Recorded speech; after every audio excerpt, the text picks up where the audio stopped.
Hello, so today I'm going to be taking you through Zoom. Zoom is going to be our online video conferencing platform that we're going to be using for grades 3 to grade 7.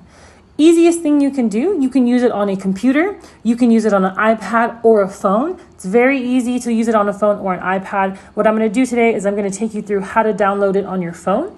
So first you're going to want to go to the Apple Store. Once you're in the Apple Store, you're going to search for Zoom. So with Zoom, you're going to continue to the Apple Store, and the same thing for Android. Now this one, it says Zoom Cloud Meeting. This first one is the one you're going to want to download. Once you download it, it's going to look like this. Sign up, sign in, join a meeting. Now, when you get your first overview from your student, this is what it's going to look like. And it's going to say, for example, for grade 5 on Sunday, they have a Zoom session at 10:15. So all you would have to do on your phone, this overview is going to be posted on Class Dojo and Google Classroom. You're just going to click the link.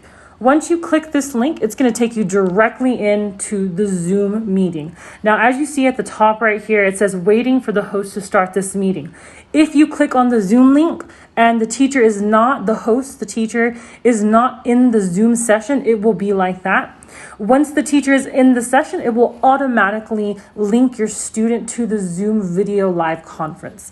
When the student is done, they can leave the chat at the end, and there's no need to actually create an account. Once you have the link, all simply you have to do is click on the link at the time of the conference and you will enter into the chat. Thank you.